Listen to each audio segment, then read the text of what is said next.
अपन आज स्टडी करेंगे डाइपोल की। इलेक्ट्रिक फील्ड क्या होती है, डाइपोल की वजह से सारे कॉन्सेप्ट कवर करेंगे। तो सबसे पहले डाइपोल क्या होता है, व्हाट इज डाइपोल। डाइपोल एक सिस्टम होता है दो ऑपोजिट चार्ज पार्टिकल का, और वो चार्ज पार्टिकल कुछ डिस्टेंस से सेपरेटेड होते हैं। मान लो आपके पास नेगेटिव चार्ज है, एक पॉजिटिव चार्ज है, दो चार्ज पार्टिकल अपोजिट, एक नेगेटिव दूसरा पॉजिटिव, और दोनों को मान लो दोनों के बीच की डिस्टेंस 2a है। कितनी है? 2a। और ये सेपरेटेड कितनी डिस्टेंस है? 2a से। अच्छा, ये आपका डाइपोल है। ये आपका क्या है? डाइपोल। अच्छा, ये सिस्टम पूरा आपका क्या बन गया? डाइपोल। क्या बन गया? डाइपोल।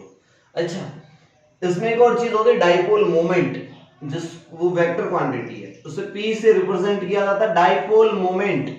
क्या होता है dipole moment? Dipole moment p vector. इसका मैग्नीट्यूड, इसकी वैल्यू क्या होती है? p वेक्टर होता है q into 2d, q into 2a, दोनों के बीच की डिस्टेंस, q इंटू दोनों के बीच की डिस्टेंस।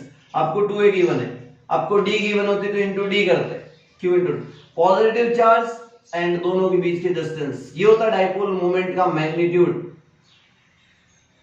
डाइपोल मोमेंट का मैग्नीट्यूड। ये कैसी क्वांटिटी है?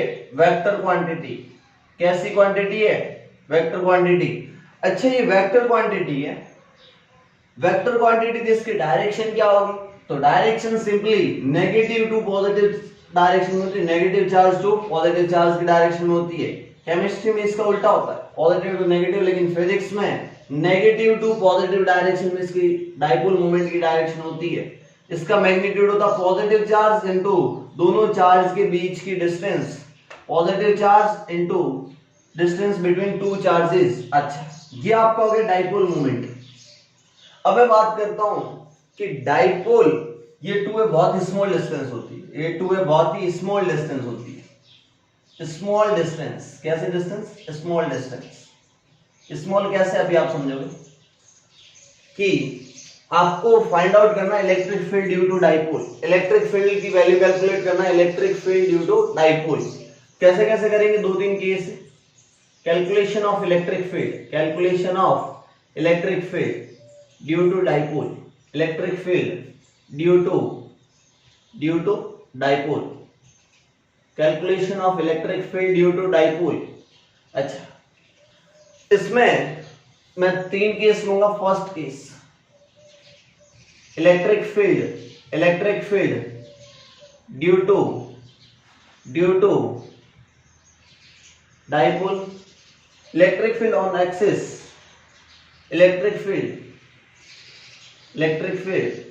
on the axis of dipole, electric field on the axis of dipole, electric field on the axis of dipole, यानी कि डाइपोल के एक्सिस पे इलेक्ट्रिक फील्ड की बात करो। Electric field on the axis of dipole, ये board में पूछा जाता है। Electric field on the axis of dipole.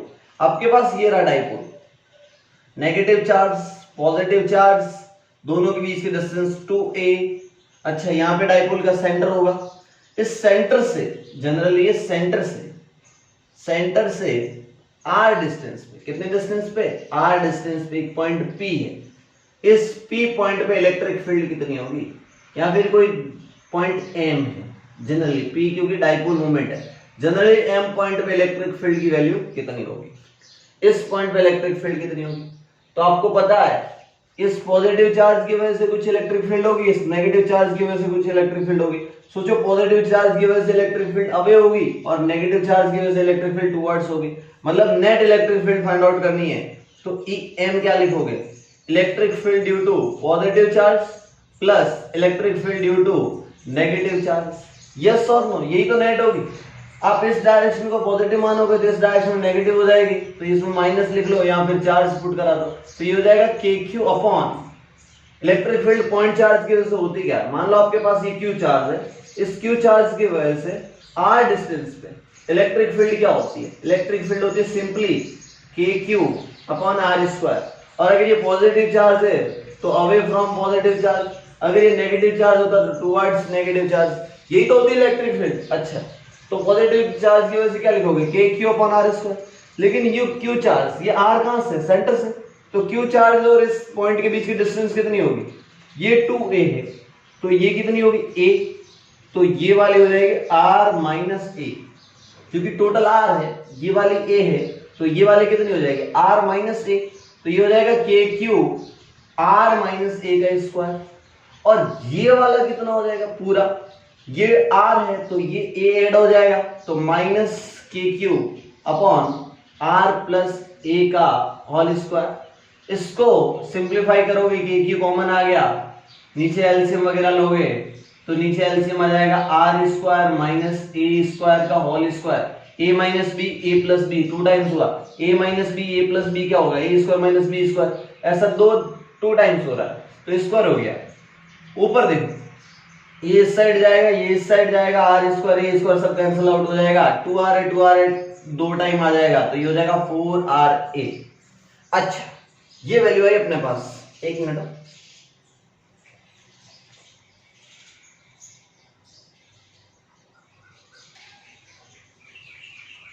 ये इलेक्ट्रिक फील्ड थी KQ upon r square point की वजह से, और ये यहाँ पे सॉल्व कर रहा था, ये कितना आया था KQ 4ra upon r square minus a square का होल स्क्वायर। और जनरली ये मैं रफ कर रहा हूँ, आप पोज करके स्क्रीनशॉट लेके इसको लिख सकते हो, नोट डाउन करना अपनी कॉपी में। अच्छा आगे बढ़ो, जनरली आपको क्या होता है कि r होता है वो इस 2a से बड़ा होता है, बहुत बड़ा, ऐसा समझो कि ये 2a 1 mm है और r यहां से आप ले रहे हो 2 मीटर, तो 2 मीटर के सामने 1 mm की कोई औकात नहीं है ना, इसलिए अपन इसको ऐसा लिखते हैं कि 2a is less than r, यानी कि 2 बहुत ही छोटा है r से, ये एजम्पशन अपन पहले ही लिख लेते हैं कि 2a लेस देन r से 2a बहुत छोटा है। अच्छा तो r स्क्वायर करोगे तो a स्क्वायर बहुत छोटा हो जाएगा और ये नेग्लिजिबल हो जाएगा, तो इलेक्ट्रिक फील्ड की वैल्यू क्या आई थी KQ इंटू, मैं थोड़ा यहाँ पे इसको ऐसे लिखूंगा KQ इंटू 2 इंटू 2, इस 4 को मैंने ऐसे लिख लिया, अपॉन और r बच गया, अपॉन में क्या आएगा r square minus a square का स्क्वायर। सोचो 2r इज लेस देन क्या लिखा था, 2a is less than r, यानी कि 2a बहुत छोटा है r से, डबल लेस देन का क्या मतलब बहुत छोटा है। तो एक बात बताओ कि मान लो 1 है वो 100 से बहुत 1000 से बहुत छोटा होता है, सोचो 1 का स्क्वायर करूंगा और 1000 का स्क्वायर करूंगा, मतलब a का स्क्वायर अपने आप नेगलेक्ट हो जाएगा, a का स्क्वायर r स्क्वायर से बहुत छोटा होगा, और ये यहाँ पे 0 कर देंगे अपन। चलो तो यही कर देता हूं, तो फर्दर क्या हो जाएगा 2 की ये वाली चीज p है dipole moment, q into 2a p into r upon नीचे क्या हो जाएगा, ये वाला नेगलेक्ट कर दिया तो इसको 0 कर दो, तो r स्क्वायर कितना हो जाएगा r की पावर 4, तो ये r कैंसिल हो गया, r क्यूब बचेगा। तो इलेक्ट्रिक फील्ड की वैल्यू कितनी आई, इलेक्ट्रिक फील्ड आया 2kp बाय r क्यूब, ये आया electric field 2kp by r cube, पर ये तो मैग्नीट्यूड है ना, इलेक्ट्रिक फील्ड की डायरेक्शन क्या होगी, क्योंकि वेक्टर क्वांटिटी होती है ना इलेक्ट्रिक फील्ड। सोचो यहाँ पे पॉजिटिव चार्ज इस पॉइंट के पास में, तो पॉजिटिव की वजह से इधर होगी और नेगेटिव इधर है, और सोचो ये डिस्टेंस कम है तो इलेक्ट्रिक फील्ड ये वाली ज्यादा होगी ना। अच्छा तो यहाँ पे इलेक्ट्रिक फील्ड की डायरेक्शन होगी 2kp by r cube, 2kp bye क्या हो जाएगी r क्यूब, आपको ये दिमाग में रखना है formula 2kp by r cube. जो डाइपोल मोमेंट की डायरेक्शन होगी वो इलेक्ट्रिक फील्ड की डायरेक्शन होगी एक्सिस पे। कैसे, क्योंकि p की डायरेक्शन क्या होगी negative to positive, electric field भी इसी डायरेक्शन में, इलेक्ट्रिक फील्ड भी इसी डायरेक्शन में है, जिधर डाइपोल मोमेंट की डायरेक्शन है उधर ही इलेक्ट्रिक फील्ड की डायरेक्शन है एक्सिस पे। तो आपको ये फॉर्मूला याद रखना है, वेरी वेरी इंपॉर्टेंट, अच्छे से नोट करो। सोचो अगर मैं बात करता कि ये मेरे पास डाइपोल है, ये नेगेटिव चार्ज है और ये पॉजिटिव चार्ज है, अगर पॉइंट इस साइड होता r डिस्टेंस पे तो ऐसा भी हो सकता है ना, पॉइंट इस साइड होता है, ये m पॉइंट इस साइड होता है, नेगेटिव के इस साइड, तो नेगेटिव की वजह से इलेक्ट्रिक फील्ड इधर होती, पॉजिटिव की वजह से इधर होती। सोचो नेगेटिव वाली इलेक्ट्रिक फील्ड बड़ी होगी क्योंकि ये डिस्टेंस कम है, तो ये इस डायरेक्शन में। ओहो, यहां से एक बात का पता चला कि जिधर डाइपोल मोमेंट की डायरेक्शन होती है वो इलेक्ट्रिक फील्ड की डायरेक्शन होती है ओनली एक्सिस पे। मैं एक्सिस की बात कर रहा हूं। जो डाइपोल मोमेंट की डायरेक्शन होती है वो नेट इलेक्ट्रिक फील्ड की डायरेक्शन होती है एक्सिस पे। तो क्या मैं ऐसा लिख सकता हूं कि जो डाइपोल मोमेंट की डायरेक्शन है पी की डायरेक्शन, वो ही डायरेक्शन इलेक्ट्रिक फील्ड की होगी एक्सिस पे, चाहे आप इधर हो चाहे आप इधर हो, इलेक्ट्रिक फील्ड इधर ही रहेगी नेट। ये आपको नोट करना है अपनी नोटबुक में, बहुत वेरी इंपॉर्टेंट रिजल्ट है कि एक्सिस पे, कहां पे, डाइपोल मोमेंट के एक्सिस पे जो डाइपोल है, डाइपोल मोमेंट की डायरेक्शन होगी वो इलेक्ट्रिक फील्ड की डायरेक्शन होगी। अच्छे से नोट करो, और जो मैं बार बार बोल रहा हूं आपको याद करना है। हो गया नोट? पोज करो, स्क्रीनशॉट ले लो। नेक्स्ट अपन ने क्या किसकी बात की, electric field on the axis of dipole. अब electric field on the axis की जगह bisector, electric field on the bisector of dipole, bisector में बात करेंगे। Electric field, electric field, electric field on the bisector, bisector of a dipole, of a dipole. Dipole के bisector पे electric field की क्या value होगी? अच्छा, सेकेंड, आपके पास ये रहा डाइपोल, ये नेगेटिव चार्ज, और थोड़ा अच्छे से बनाता हूं आपको दिखे, ये नेगेटिव चार्ज और ये वाला आपके पास पॉजिटिव चार्ज। कितना बड़ा दिखा रहा हूं लेकिन बहुत स्मॉल डिस्टेंस होती है। इसके सेंटर से, आर हमेशा सेंटर से लिया जाता है, आर हमेशा डाइपोल की कहां से लिया जाता है? सेंटर से। इस पॉइंट पे बात कर रहा हूं। मान लो ये आर डिस्टेंस पे और दोनों के बीच की डिस्टेंस कितनी है? 2a। तो ये a होगी और ये भी कितनी होगी? a होगी। इस नेगेटिव वजह से इलेक्ट्रिक फील्ड किधर होगी? इस पॉइंट पे। क्या टुवर्ड्स नेगेटिव चार्ज होगी? नहीं होगी। और इस पॉजिटिव की वजह से, अच्छे से देखना, इस पॉजिटिव चार्ज की वजह से क्या अवे फ्रॉम पॉजिटिव चार्ज होगी? नहीं होगी? बोला यस। सोचो एक इलेक्ट्रिक फील्ड ऐसे, एक इलेक्ट्रिक फील्ड ऐसे, इस एक्सिस को मैं और बढ़ाता आगे और एक एक्स एक्सिस ड्रॉ कर देता, तो इलेक्ट्रिक फील्ड के दो कंपोनेंट आते हैं। ये electric field due to positive charge, ये electric field due to negative charge. क्या ये एंगल मान लो थीटा कंसीडर कर लो, तो ये एंगल भी थीटा होगा सिमेट्री की वजह से। सोचो ये एंगल थीटा है तो ये एंगल भी थीटा होगा, और ये देखो अल्टरनेट एंगल दिख रहा है जेड, ये एंगल भी थीटा हो जाएगा। अच्छा मेरे को ये बताओ कि ये पॉजिटिव चार्ज की वजह से इलेक्ट्रिक फील्ड, ये नेगेटिव चार्ज की वजह से इलेक्ट्रिक फील्ड, इसका कंपोनेंट आएगा e cos थीटा और इसका भी कंपोनेंट आएगा e cos थीटा, इसका एक आएगा e sin थीटा और इसका भी आएगा e sin थीटा। सोचो ये परपेंडिकुलर कंपोनेंट कैंसिल आउट हो जाएंगे, e sin थीटा और इसकी वजह से e sin थीटा, दोनों मैग्नीट्यूड में इक्वल हो गए, अपोजिट है, कैंसिल आउट हो गए, और ये दोनों जुड़ जाएंगे। मतलब नेट इस डायरेक्शन में इलेक्ट्रिक फील्ड आएगी, net e cos theta, e cos theta, 2e cos theta. Net कितनी आई? 2e cos theta. ये नेट आ गई electric field 2e cos theta. अब इस e की वैल्यू कितनी होगी? e को मैं ऐसे लिख सकता हूं kq अपॉन r स्क्वायर, इस पॉजिटिव की वजह से kq अपॉन r स्क्वायर। अब ये डिस्टेंस लिखिए r स्क्वायर, नो ये डिस्टेंस का स्क्वायर, ये r है, ये a है, ये 90 डिग्री का एंगल है, पाइथागोरस बाबा को याद करो, तो ये हो जाएगा root of r square plus a square, तो ये हो जाएगा root of r square plus a square का होल स्क्वायर, डिस्टेंस का स्क्वायर। ये तो इलेक्ट्रिक फील्ड होगी, सेम यही होगी, बस डायरेक्शन ये है। अब cos थीटा कितना होगा? इस ट्रायंगल को देखो, cos थीटा यहां से लिख सकते हो आप, cos थीटा इक्वल टू क्या लिखोगे? a upon base upon hypotenuse, a upon root of r square plus a square, यही लिखोगे ना। cos theta equal to a upon root of r square plus a square. अब net electric field find करेंगे, E net, E net क्या है? 2e cos theta, 2e की value कितनी? kq divide by r square plus a square का root का whole square क्या हो जाएगा? r square plus a square into cos theta. cos theta की वैल्यू कितनी है? a divide by root of R square plus A square, yes और no, बिल्कुल। अब क्या करोगे, यहाँ पे हो जाएगा 2, एक थोड़ा गेम खेलूंगा, के क्यू इंटू 2a को मैंने अलग कर दिया।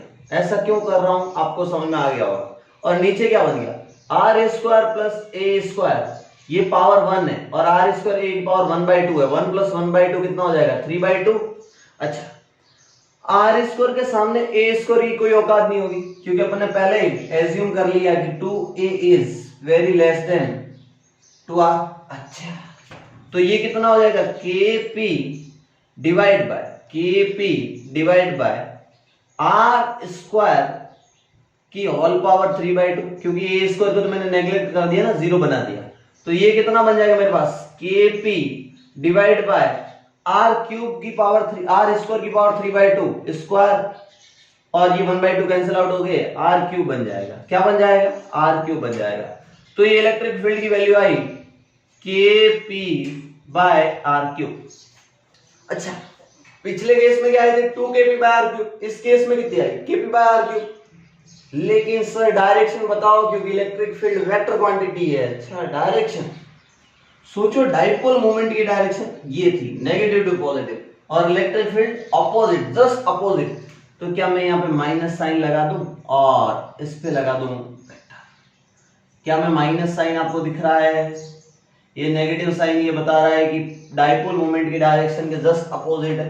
तो एक नोट कर लेना कि आपके पास ये डाइपोल है P, इसका मतलब नेगेटिव इधर होगा, पॉजिटिव इधर होगा। तो एक्सिस पे इलेक्ट्रिक फील्ड इस डायरेक्शन में होती है। चाहे आप इस पॉइंट पे बात करो, एक्सिस पे जो डाइपोल की डायरेक्शन होती है वो इलेक्ट्रिक फील्ड की डायरेक्शन होती है, लेकिन बाइसेक्टर पे जस्ट अपोजिट होती है, जस्ट अपोजिट होती है। और इसकी वैल्यू कितनी होती है एक्सिस वाले की, 2kp by R cube, 2kp by R cube. और इसकी वैल्यू कितनी होती है kp बाय आर क्यूब। क्या ये चीज आपको अच्छे से दिख रही है? तो इस चीज को आप ऐसे गोला बना के अलग कर देना। बहुत इंपॉर्टेंट कॉन्सेप्ट है कि P के जस्ट अपोजिट डायरेक्शन होती है बाइसेक्टर। शायद आपको दोनों कॉन्सेप्ट समझ में आ गए होंगे। और यहाँ पे पोज करो, स्क्रीनशॉट लो और नोट कर लेना अपनी कॉपी में। नेक्स्ट आगे बढ़ता हूं।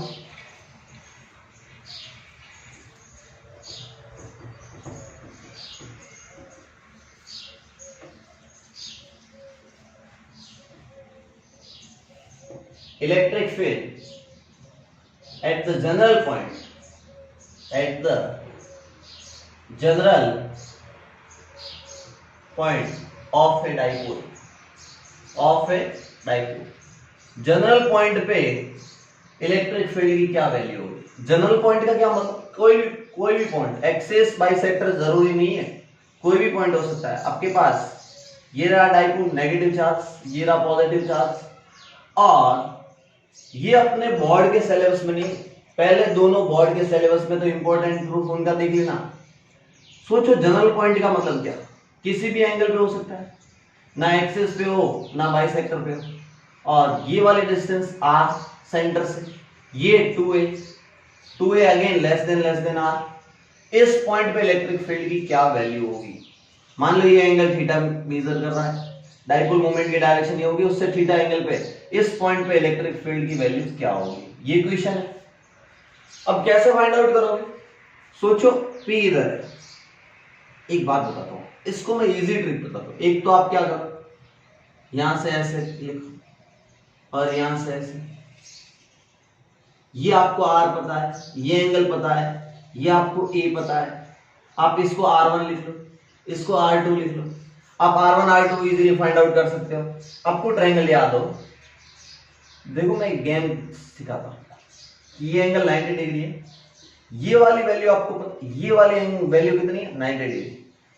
ये एंगल पता है, इस एंगल के दोनों साइड की साइड पता है। आप, मैं इसको सेंटर C लिख लूं, इसको पॉइंट, मैं पॉइंट लिख रहा हूं A B, कुछ पॉइंट लिख रहा हूं A B, सेंटर वाले को C, और इसको M पॉइंट लिख लेता हूं। तो आपको ट्रायंगल दिख रखा होगा MCB। MCB में देखो, आपको CB पता है, और MC पता है और दोनों के बीच का एंगल पता है, तो आप सामने वाली साइड कैसे निकालते हो? सोचो, आपको ये पता होता है, x पता होता है, y पता होता है, तो सामने वाली साइड आप simply root of X square plus Y square करते हो। लेकिन सोचो ये ऐसा था, अगर मैं इस एंगल को 90 से ज्यादा करता, इस एंगल को मैं 90 से ज्यादा करता, सोचो तो ये वाली और ये वाली साइड इंक्रीज होती। सोचो मैं 90 से कम करता, 90 से मैं कम करता तो ये वाली चीज, अच्छे से देखो थोड़ा सही नहीं बना, अगर मैं 90 से कम करता तो ये वाली वैल्यू कम होती ना, ये एंगल मैंने 90 से कम किया, यानी कि थीटा ग्रेटर देन 90 और थीटा लेस देन 90। आप इस चीज को रटो मत, समझना कि आपको ये साइड पता है कितनी है, मजा नहीं आया, इसको y ले लो, इसको x ले लो, ये आपको x, ये y, ये x है और ये y है, सामने वाली साइड फाइंड आउट करनी है आपने। इसमें इजीली लिख लिया रूट ऑफ एक्स, इसमें क्या लिखोगे, मान लो ये एंगल थीटा है, तो ये वाली वैल्यू आपको लिखनी X square plus Y square plus 2xy cos theta का रूट। सोचो थीटा 90, कॉस 90 कितना होता है 0, कॉस 90 कितना होता है 0, देखो X square plus Y square, तो इसमें कॉमन सेंस से बताओ क्या होगा, X square plus Y square minus 2xy cos theta. क्या मेरी बात समझ में आई नहीं? यस और नो? उल्टा लिख लिया मैंने, इसमें भी माइनस ही होगा क्योंकि थीटा अपने आप ग्रेटर होगा ना, थीटा 90 से बड़ा होगा, ये अपने आप पॉजिटिव बन जाएगा। तो आपको लिखना है X square plus Y square minus 2xy cos theta, यहाँ पे X square plus Y square minus 2xy cos theta. अच्छा, तो आप यहाँ पे R1 क्या लिखोगे, R1 सिंपली हो जाएगी, ये वाला एंगल कितना है पाई माइनस थीटा और ये कितना है थीटा। देखो R1 निकालना है तो R1 स्क्वायर इक्वल टू आप ऐसे लिख सकते हो R square plus A square minus 2AR cos theta, और R2 स्क्वायर क्या लिखोगे, R2 स्क्वायर हो जाएगा आपका R square plus A square plus 2AR cos theta. Yes और नो? ऐसा क्यों बोल रहे हो सर? क्योंकि cos pi minus theta minus cos theta होता है, इसलिए प्लस हो गया। ये चीज आप दिमाग में रखना। आपको ये तरीका, दूसरा तरीका, आपको ये मैथ सिखाई मैंने, इतना बोर नहीं करना चाहता आपको, एक लाइन में आंसर दिखा दो। कितनी लाइन में? Single line. सोचो आपके पास ये रहा dipole, negative charge positive charge, मैंने इसको सीधा P बना दिया। इस P के जनरल पॉइंट पे, किसी इस पॉइंट पे मान लो ये एंगल थीटा है, तो एक बात बताओ, इस P का एक कंपोनेंट लेता हूं, वेक्टर है ना, ये वेक्टर P था, तो इसका एक कंपोनेंट आ जाएगा P cos थीटा और एक जस्ट इसके परपेंडिकुलर आ जाएगा P sin थीटा। यस और नो? एक आ जाएगा P cos थीटा, एक परपेंडिकुलर आ जाएगा P sin थीटा। सोचो ये डिस्टेंस R है, इस P cos थीटा के लिए ये वाला पॉइंट एक्सिस पे है, P cos थीटा की एक्सिस पे है, तो P cos थीटा एक्सिस पे इलेक्ट्रिक फील्ड क्या होती है 2kp/r³। पर यहाँ पे P थोड़ा ही है, P cos थीटा है ना, तो P को लिख लो P cos थीटा।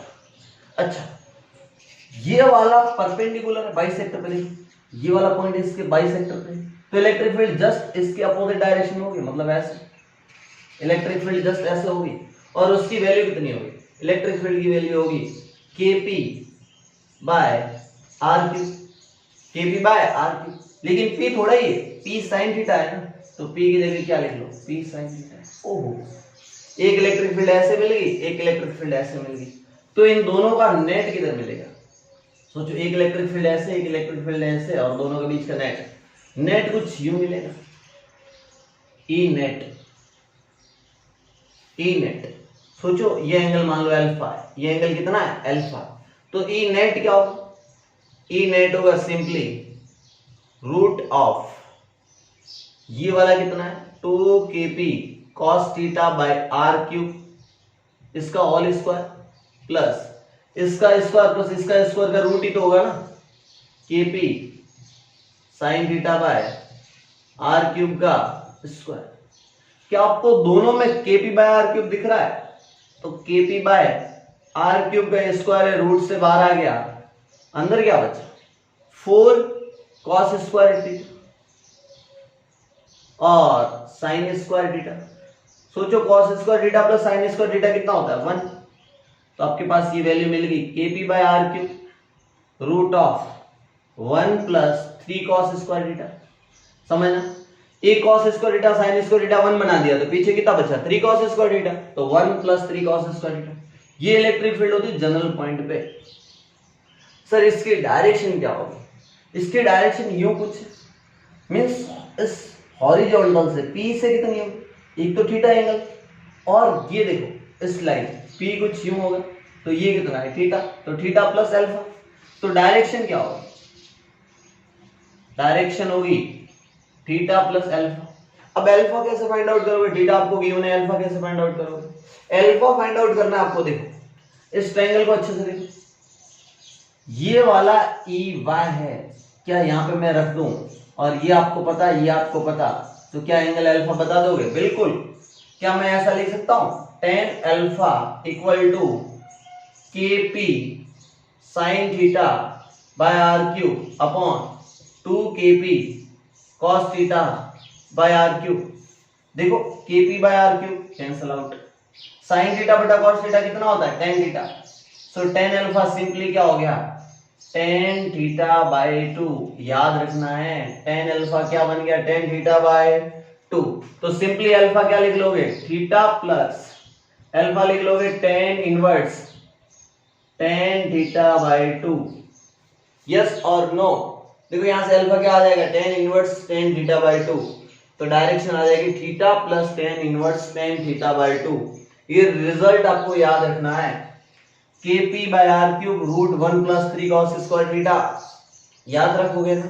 चलो मैं क्वेश्चन कराता हूं, इसको पोज करो और नोट कर लो।